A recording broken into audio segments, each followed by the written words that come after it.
O Jornal da Gazeta recebe José Arthur Gianotti para a entrevista do dia com Maria Lídia Flandre. Na entrevista de hoje, José Arthur Gianotti, que é professor emérito do Departamento de Filosofia da Faculdade de Filosofia, Letras e Ciências Humanas da USP, analisa a interação das forças políticas no cenário eleitoral 2018. Professor, muito obrigada por estar conosco. Eu vi várias de suas entrevistas e declarações desse ano e todas elas interessantes, polêmicas. Um ano que foi marcado por um tom candente, com muita truculência na interlocução entre as pessoas, entre candidatos e muita manifestação de intolerância. No seu entender, esse era um cenário previsível ou surpreendeu de alguma forma? Se a gente olhar o cenário internacional, seria previsível, porque nós estamos passando por uma onda fascista enorme. Nós temos um capitalismo global que prejudica uma quantidade enorme de pessoas. E se você tem nos Estados Unidos Trump, não é verdade?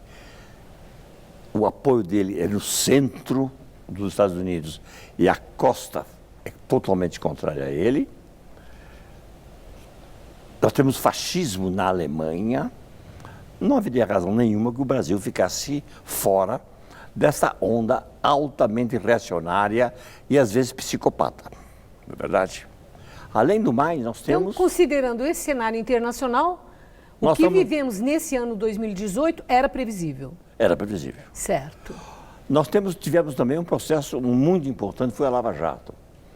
A Lava Jato destruiu o sistema político brasileiro. Por quê?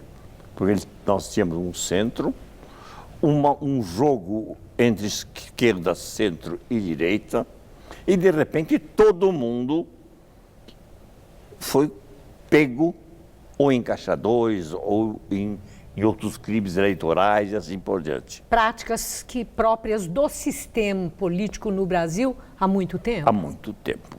Mas ele piorou. Nos últimos tempos, a corrupção aumentou no Brasil. Tanto que aumentou que dentro do sistema aparece um movimento que é o movimento do Lava Jato para limpar o país. Obviamente, é um movimento jurídico e também político. Eles agem politicamente, é evidente.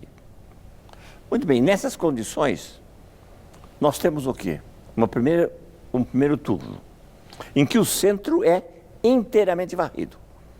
Nós temos, de um lado, a ultradireita e, de outro lado, um PT que não fez nenhuma autocrítica. O senhor vê o PT como representante das forças de esquerda do cenário político? Não tem outra.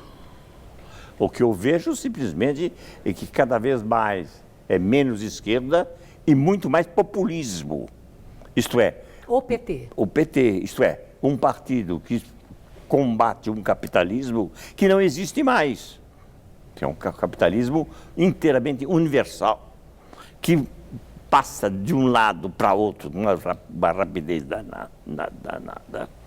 Vê o que está acontecendo com a China, que é uma introdução do mercado de uma forma espetacular e altamente tecnológica. Basta ver um filme do Yashanke, isso para que a gente assusta com o potencial chinês. E a América Latina, como sempre, cada vez mais na rabeira. Ora, essa rabeira vai dar no quê? Nessa polarização, onde uma eleição passa, a meu ver, ser o tipo de crise que nós vamos ter.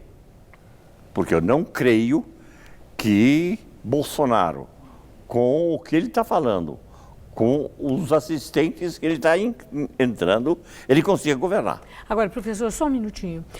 Antes de nós irmos para o porvir, considerando essa situação, esse protagonista que o senhor se referiu já várias vezes, Bolsonaro, que de alguma forma se tornou o procurador, o porta-voz do sentimento de milhões de brasileiros, Isso é decorrente do quê?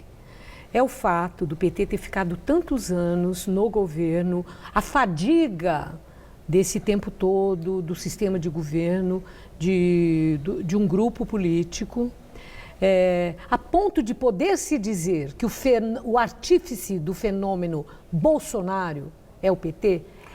É justo responsabilizar o PT pelo fenômeno Bolsonaro? Veja bem, Bolsonaro tem dois tipos de voto. De um lado, a extrema esquerda, a extrema direita fascista. De outro lado, um antipetismo militante. Ora, o problema do PT e desse antipetismo, e você vê São Paulo, é que se prometeu muito, se prometeu uma limpeza na política nacional, e o que nós tivemos foi um presidente na cadeia. Mais ainda, um presidente que disse que a sua... E toda o partido disse que o processo era inválido, que era uma mistificação, quiseram botá-lo como presidente, sabendo que não ia como candidato.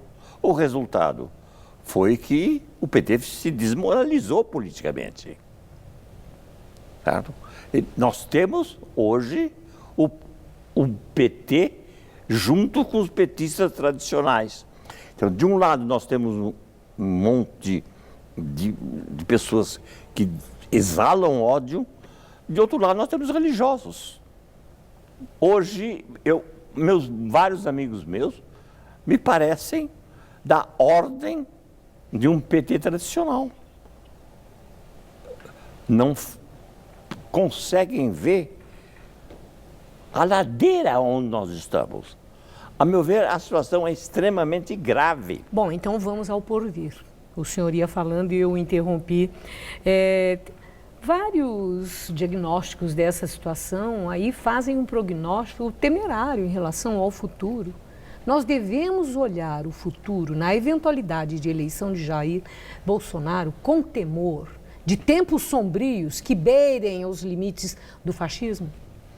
Eu não creio que seja fascismo, porque na medida em que ele começa a se mostrar fascista, todo esse apoio que ele recebe do centro, o que votaria no centro, começa uma oposição. Eu creio que nós vamos ter conflitos políticos enormes. Frequentes. E eu não retiro a hipótese de um novo impeachment, mas agora muito especial, porque se houver um impeachment, é presidente e vice-presidente, o que nos obriga a repensar como é que é a nossa república. Mas e a questão da sobrevivência política? Muito bem, supondo que tudo é suposição, porque a eleição ainda está aí, não aconteceu, assim, com base no resultado das últimas pesquisas, considerando a diferença de 12 pontos de Bolsonaro para Fernando Haddad, é que eu estou falando nessa suposição, de Bolsonaro ser eleito, como essas pesquisas estão indicando, que chegando lá, aí cai a ficha, que é a sobrevivência política, sobrevivência dele no comando do país. O homem pode tomar gosto pelo poder, coisa que ele não conhece, que ele nunca viu. E aí, em função desta questão da sobrevivência, o ajuste, nós já estamos vendo, ele já está ali conversando com o Centrão, ele já está retirando coisas polêmicas que havia dito, já está dando uns passos primeiro, atrás. Ele não é novato, ele tem 30 anos de Câmara, é isso? Sim, mas 27. 27. Mas ele, portanto, sabe manobrar. Só que quando ele foi candidato à presidência da Câmara, ele teve 4 votos. Então, não vai dizer que ele não seja ousado. E ele vai tentar coisas ousadas. Eu acho o seguinte: uma das forças que vai nos segurar vai ser o Exército Brasileiro. Porque ele não vai ter, se ele entrar por uma ultradireita, ele não vai ter o apoio do Exército, porque eu tenho a impressão que o Exército Brasileiro foi penetrado pelas suas responsabilidades constitucionais e democráticas. A última questão, professor, já que está tudo tão polarizado, e o senhor fez tão duras críticas aos dois principais protagonistas dessa eleição de segundo turno, eu indago ao senhor, com os cenários pessimistas que o senhor descreveu aí, com a sua análise que foi tão dura em relação a um e em relação ao outro, o que é menos ruim para o país? Não sei. Eu gostaria de dormir tranquilo. Porque se eu soubesse, eu dormiria. E eu não sei. Simplesmente. Professor, muito obrigada. Obrigada por sua entrevista. Uma boa noite, se possível.